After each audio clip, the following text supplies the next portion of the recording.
안녕하십니까? 프로이튜브입니다. 오늘은 분석 치료 과정에 대해서 조금 이야기를 해볼까 합니다. 저번 시간에 프로이트는 정신분석을 심리학의 영역에서 주장했다고 했습니다.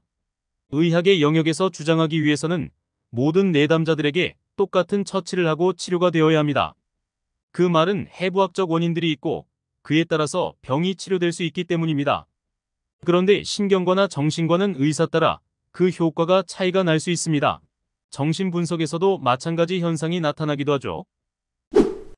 정신분석가가 신경증을 추적해간다면 그 증상은 일시적으로 회복과 진정을 반복할 때가 있습니다. 그리고 생각지도 못한 곳에서 다시 증상이 올라옵니다. 증상이 이동하는 것이지요. 겉으로 드러나는 것은 일부에 불과합니다. 본체에 접근하기 위해서는 시간이 좀 필요합니다. 여기서 정신분석은 언어로만 증상에 접근을 합니다. 약을 쓰면서 들어가는 것은 아닙니다. 약을 같이 쓰면서 분석하는 게 더 효과가 좋다는 주장을 하는 사람도 있습니다만 그 경우는 더 교묘한 방어를 이끌어내게 만들기도 합니다.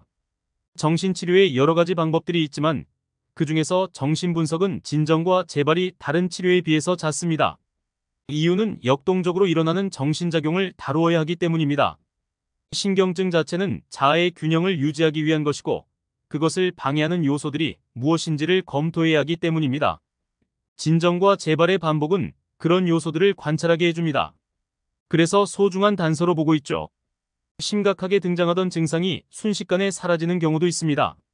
예를 든다면 1차 세계대전 때의 전쟁신경증 문제입니다. 심각했던 환자가 진료실에서 정신분석을 하고 곧장 증상이 사라지는 사례들도 있었습니다. 그 당시에 전쟁신경증 환자들은 잘 걷지도 못하고 움직임도 제대로 취하지 못했었습니다.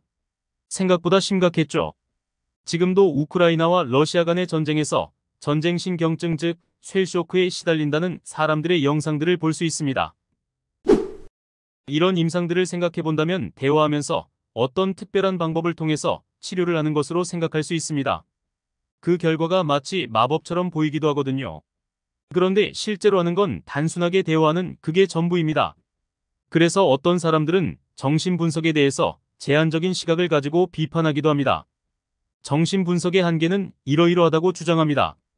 그런데 대부분 프로이트 초기 이론에만 머물러 있습니다. 성형 문제라든지 혹은 조현병의 정신분석이 의미 없다는 식의 말만 반복하는 거죠.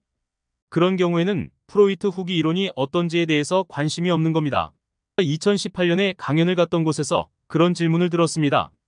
어느 어머니의 딸이 조현병 진단을 받고 10년째 약을 먹고 있는데 별 차도가 없다는 겁니다. 그러니 어머니는 답답하니까 전문적인 상담이라도 좀 시켜보고 싶어 했습니다. 그래서 의사에게 의견을 좀 물어봤더니 이런 답변을 들었다고 합니다.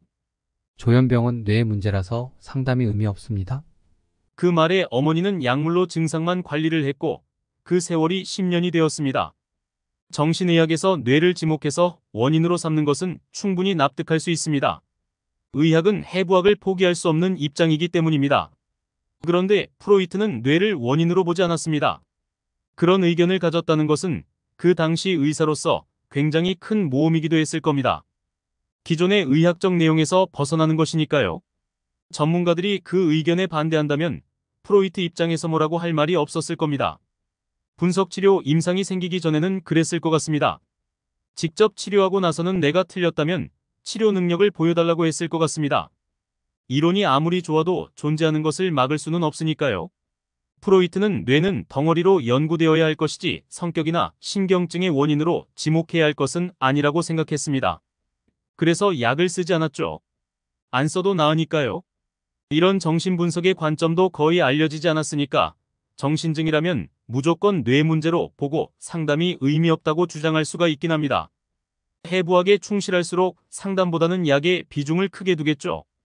프로이트 역시 의사로서 임상을 이야기한 겁니다. 진료실의 흰 침대 위에서 본 것들을 솔직하게 이야기하는 거니까요. 그것을 두고 임상이라고 말합니다. 정신분석 치료 과정에서는 진정과 재발이 필연적으로 반복이 됩니다. 이유는 상황에 따르는 정신작용의 변화가 있고 그것을 통해 증상의 변화가 나타나기 때문입니다. 그 변화 속에서 자아가 스스로를 조율하게 하는 능력을 갖추는 것이 필요합니다. 그렇지 않고 약에만 의존한다면 자아는 발달이 뒤처질 수밖에 없을 겁니다. 따라서 약을 통한 행동 조절이 가능하다고 해도 그것을 조율하는 자아 기능이 발달하지 않는다면 치료와는 거리가 먼 셈이죠. 그리고 이것이 정해진 방식대로만 되진 않습니다. 저도 여기에 대해서 만들어 놓은 프로그램이 있습니다만 꼭 특정한 방식으로만 되는 것은 아닙니다. 따라서 의학에서 요구하는 해부학적인 법칙으로 접근하는 것에는 한계가 생길 수밖에 없습니다. 이러한 이유로 정신분석에서 이야기하는 치료와 정신의학에서 이야기하는 치료는 꽤 큰 차이가 나기도 합니다. 그럼 오늘 영상은 여기까지 하도록 하죠.